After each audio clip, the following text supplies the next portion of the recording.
Most of us all have had 3 years of revulsion and screams to think about how difficult it is to talk about Gaza.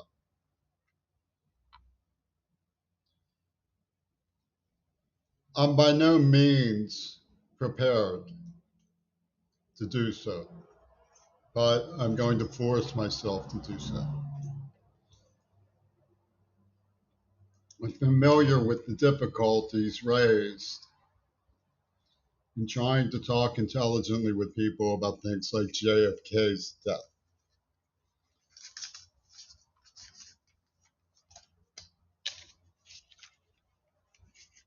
We've seen revulsion before.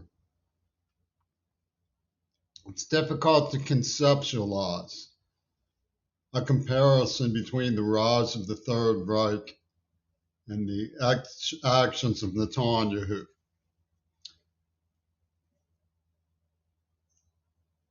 There's a reflex built into our system based on apologia about what was done to the European Jews by the Third Reich.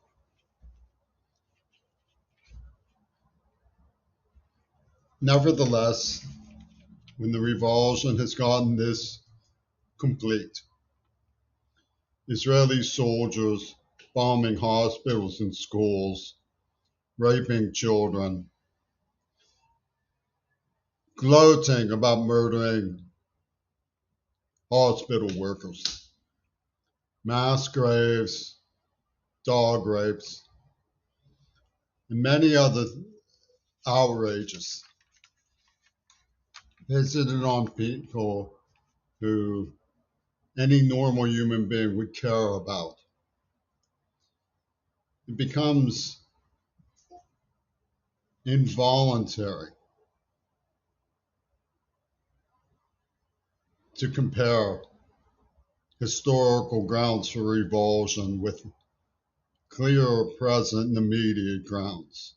The magnitude of innocent suffering imposes a demand on your psychic resources and emotional resources. It's the revulsion that caused me to evaluate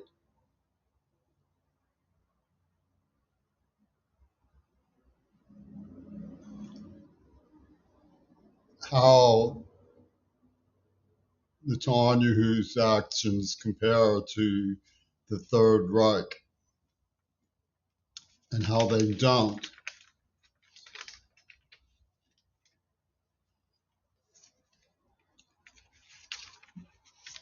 Now, thank you for bearing with me while I look over my scribbles because I have Parkinson's. It's hard for me to read my writing, and I don't want to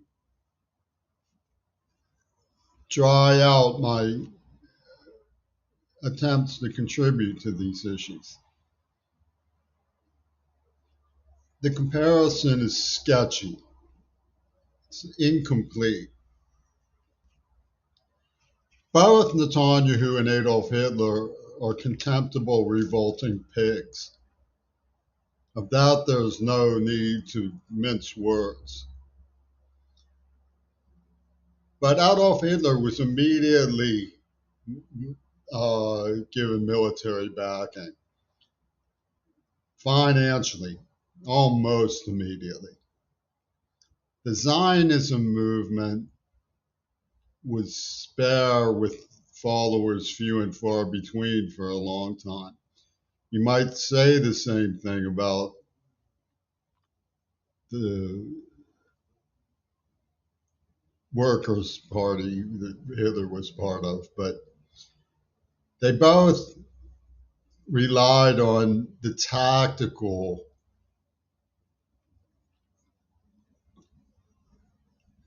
strategy of plying people with the need to apologize to them. Hitler's apologia was about the reparations and the war debt. And the Nosferatu's apologia, of course, pertains to the atrocities visited on Jews. Now, because of how I was raised in a Jewish community, half my family is Jewish, and we always talked about these issues. I read a lot of Holocaust survivor books and went to public discussions and grew up with Jews. I had girlfriends who were Jewish. Most of the things I did growing up, I did with Jewish students in my school.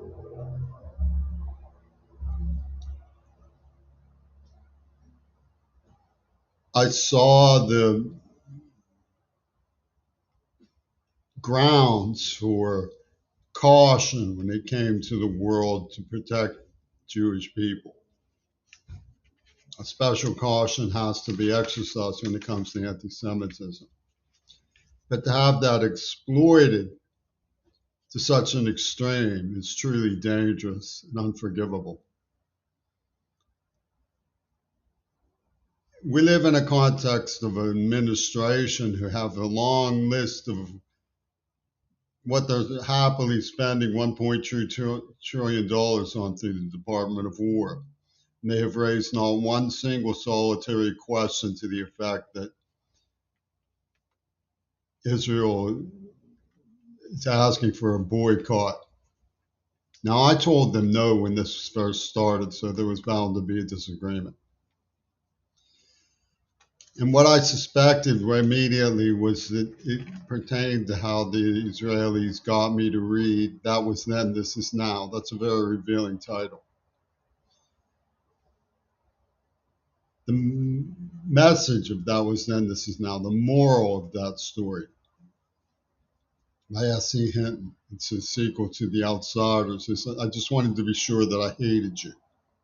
I strongly suspect that the Israelis look at American appeasement of them and are secretly despising us because in the 100 years ago when the shoe was on the other foot, that's how we responded to their appeals.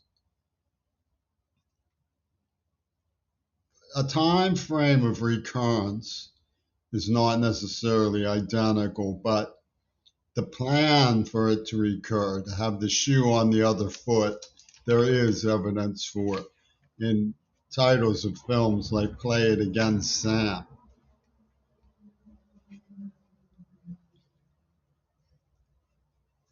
Another comparison that exists that pertains to what the Nazis did on Kristallnacht, the night of broken glass. They shattered the glasses and raided the synagogues. The Israelis walked through Jerusalem spitting on Christians. So the image of the crystal broken windows has been replaced with the spittoon that they use to visualize non-Jewish people.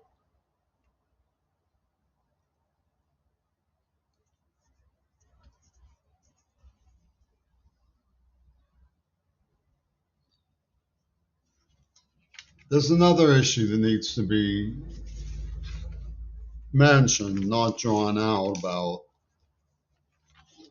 When the internet came on, the question I'd been saving up to ask was who is Hannah Rice? Why I did that was because William Shirer considered her the source for Adolf Hitler's demise. I didn't know who she was. He didn't say who she was. She turned out to be Germany's ace experimental test or getaway pilot. When you look at the nom de guerre system surrounding what happened in Dealey Plaza, you find things like Casper. It's an index system. I don't like what I found in Hitler-Reagan semiotics. I've never been able to discuss that with my peers very often either.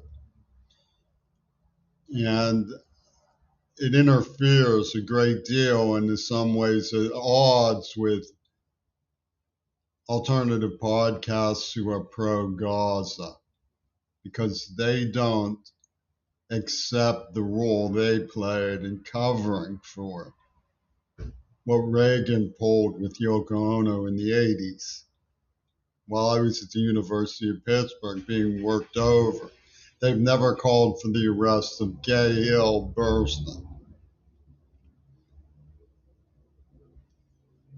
Now,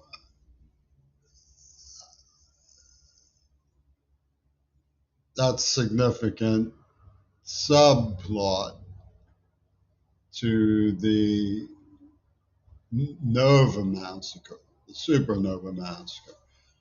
The rave massacre in Seattle was a MAGA type incident. And I know from reading Bocconi that Toon rendezvoused with Hamas in Israel and Egypt.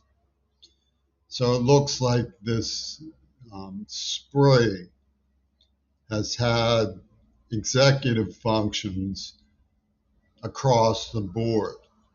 It's an